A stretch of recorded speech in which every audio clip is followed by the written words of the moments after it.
Bitcoin is a digital currency which operates free of any central control or the oversight of banks or governments.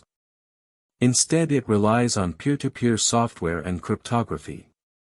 The virtual currency Bitcoin was launched in 2009, wanting to be an alternative to the classic currencies. A public ledger records all Bitcoin transactions and copies are held on servers around the world.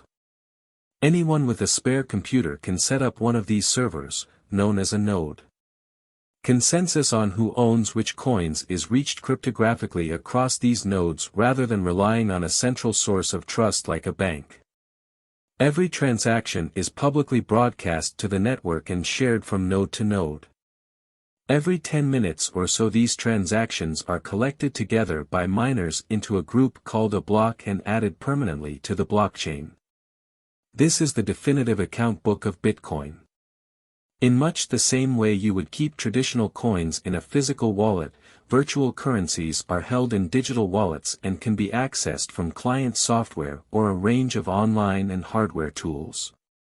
Bitcoins can currently be subdivided by 7 decimal places. 1,000th of a Bitcoin is known as a milli and 100 millionth of a Bitcoin is known as a Satoshi. In truth, there is no such thing as a Bitcoin or a wallet, just agreement among the network about ownership of a coin. A private key is used to prove ownership of funds to the network when making a transaction. A person could simply memorize their private key and need nothing else to retrieve or spend their virtual cash, a concept which is known as a brain wallet. Bitcoin can be exchanged for cash just like any asset.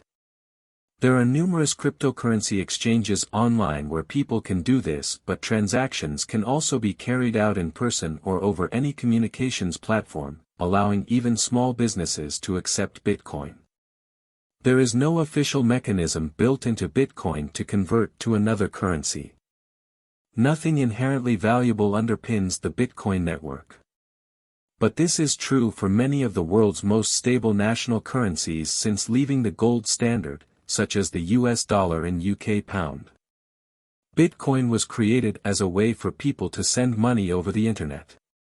The digital currency was intended to provide an alternative payment system that would operate free of central control but otherwise be used just like traditional currencies. Are Bitcoins safe?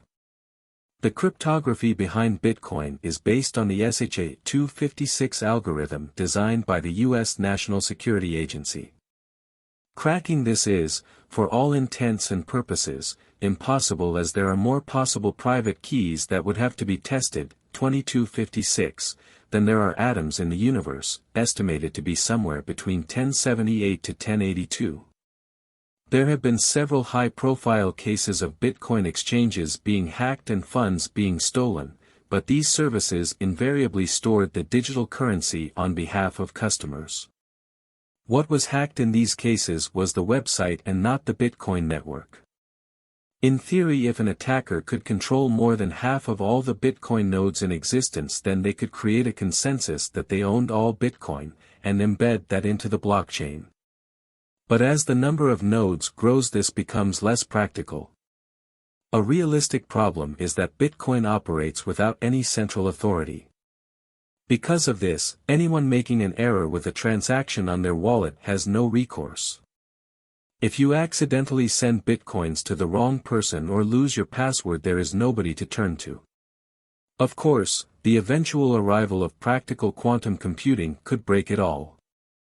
Much cryptography relies on mathematical calculations that are extremely hard for current computers to do, but quantum computers work very differently and may be able to execute them in a fraction of a second.